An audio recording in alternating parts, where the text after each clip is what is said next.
Hello everyone, welcome to my YouTube channel, Divine Soul Guidance. My name is April and I'm a spiritual mentor and awakening guide, here to guide and support you through the stages of your spiritual awakening. Trust that if you are aligned with this message and you have been guided to my channel, then you are here for a reason. Today's message came to me as I've been responding to hundreds of messages on my TikTok platform about the most difficult aspects of the awakening journey. As I think back to my own spiritual awakening and how it all began, I would say that the second stage of awakening was probably one of the hardest. And because some of you may be in that stage right now, I hope that what I'm about to share in this video lesson can be of some help to you and can make your experience less confusing and difficult, and instead give you the peace of mind and clarity you need to move forward more easily. Let's dive in. I'd like to begin by describing a few of the characteristics of the second stage of awakening, which I go into more detail about in my Soul Awakened course. The course unpacks all of the blocks and challenges that each stage of awakening presents, and then gives you the tools, information, and resources you need to move through each stage with greater ease. I recognize that each person's experience is unique and that yours may vary slightly from mine, but I have also heard time and time again similar stories from those who are on this awakening path. Each describes passing through certain challenges and realizations and reporting an overall sense of confusion as it's all unfolding. But worry not, because there are many of us out there who can relate and who have experienced similar things. If we seek out mentors who have traveled the path before us and who can help us make sense of the changes that are happening, the journey is much less difficult and much less confusing. For me, the second stage of my spiritual awakening was the most challenging because it felt as if my entire world was falling apart. My identity, my beliefs, my relationships, my interests, my understanding of the world around me, and so much more. It was as if the rug had been pulled out from under me, and I was hovering midair trying to find my footing again. During this stage, I kept thinking I was doing something wrong. I kept thinking that perhaps I was losing my mind, as the things that I was learning and experiencing were so very different from what others around me were experiencing. No one in my closest circle could relate, and I didn't feel comfortable sharing the challenges that I was going through with them. Things were seemingly falling apart, and I had no one to guide me or support me. If this sounds familiar, then let's talk about how you can tackle some of the main hurdles that the second stage of awakening presents. Your awakening will bring about a major transformation in your awareness of yourself and the world around you. This is because your level of consciousness is expanding. You are able to see things from a much bigger perspective. It's kind of like using the website Google Earth. Have you ever tried it? You type in your location on the map, and the program zooms in from outer space all the way down to your exact location, including the house that you live in. Expanding your consciousness happens in the reverse. You start with a very narrow, limited perspective, focusing only on your immediate surroundings, to suddenly zooming way out, almost from a bird's eye perspective, outside your body. You see the way the cosmos was created, how your life came to be the way it is, how the past made you the person you are, how God and nature and everything living is connected, and how much of your life has been spent living with certain beliefs and certain ways of thinking and living that were never really yours to begin with. When you start having these big shifts in your awareness, everything you have ever known to be true is turned upside down. Who you are, the things you care about, what you do for a living, what your purpose is, and even the people you surround yourself with. Your life no longer fits you, and you feel out of place. You lose interest in people and things that you used to enjoy, and you feel very alone and unsure of what's happening to you. You don't really understand why all of these shifts are happening in your reality, and you don't have anyone to help you make sense of it. The hack to this challenge of the second stage of awakening is to seek support and seek community.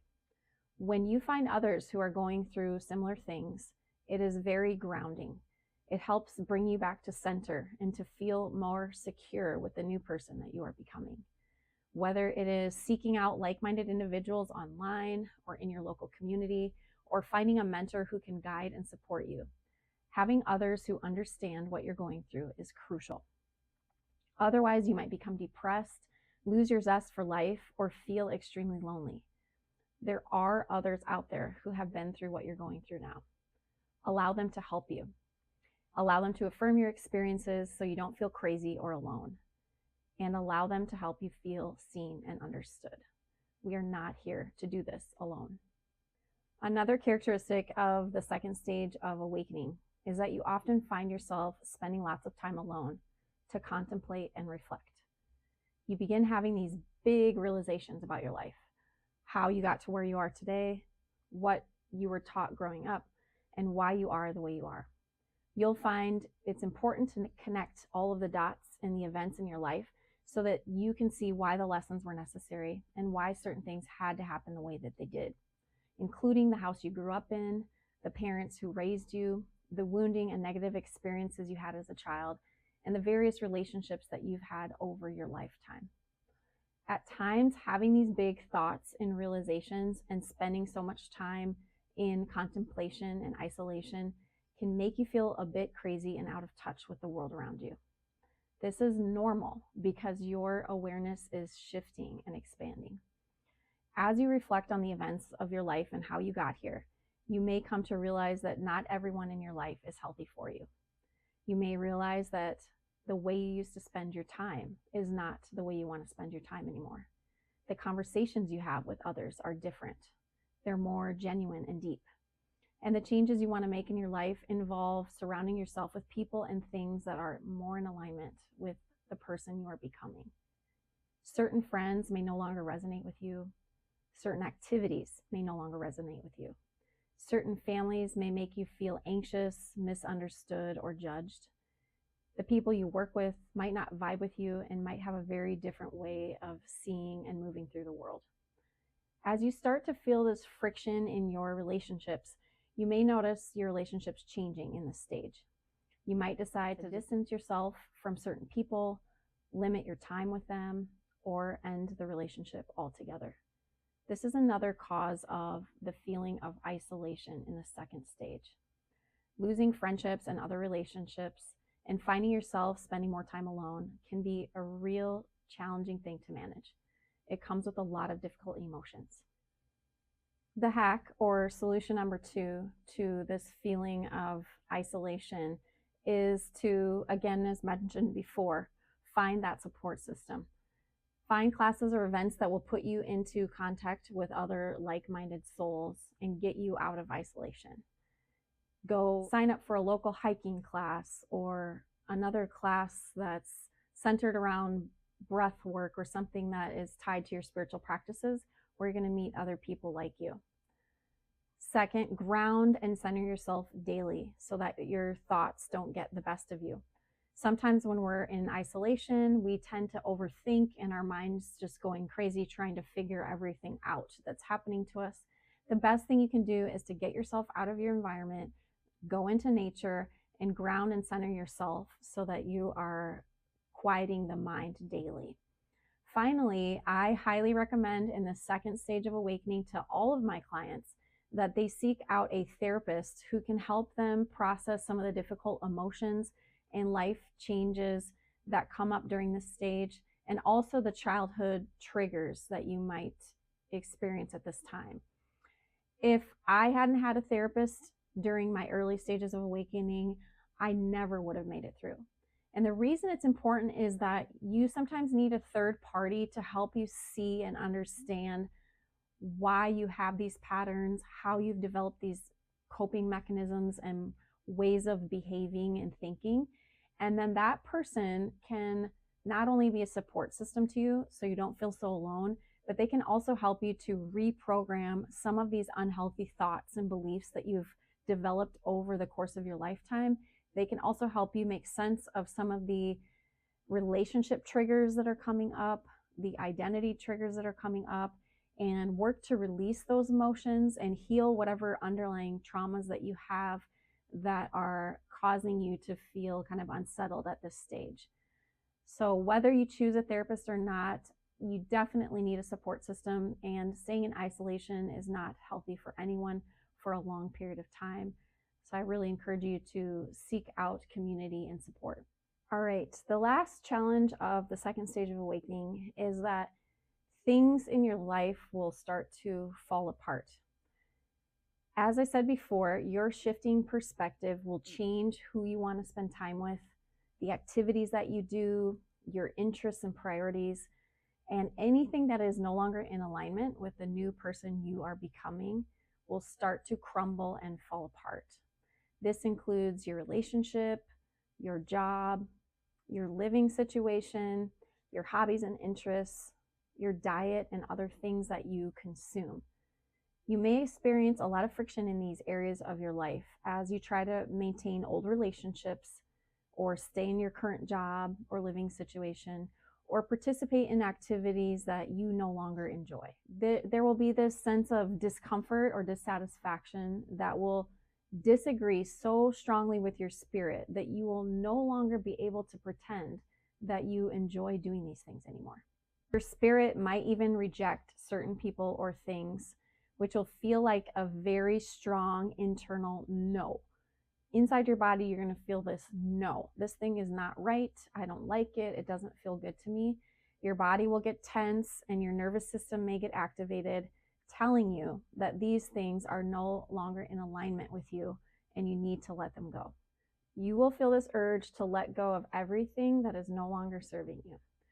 And I would encourage you to do it slowly, one by one, as you feel ready, because it's really tough and it can feel like you're losing everything.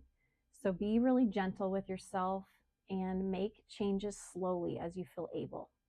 Much of stage 2 is a process of letting go and unraveling. The good news is that the old must go in order for the new to take its place. Whatever you let go of will be replaced with newer, more aligned connections and interests. You will make new friends, you will make new love interests, you might start a new career or begin living out your purpose. And finally, you will develop a greater sense of fulfillment and authenticity. The hack to this feeling as if everything is unraveling is to work to form new connections, to make changes that feel aligned to your soul, and to find new activities that fulfill you, even if that's some kind of creative talent or some kind of outdoor activity that you enjoy. This is a stage where you need to give yourself a lot of self-care and really feed into yourself, because you're taking away things that you formerly filled your time with, people that you formerly filled your time with, and you have to replace those with newer, more healthy things that match the person that you are becoming today. Finally, age, because everything's unraveling, can make you feel really unsettled.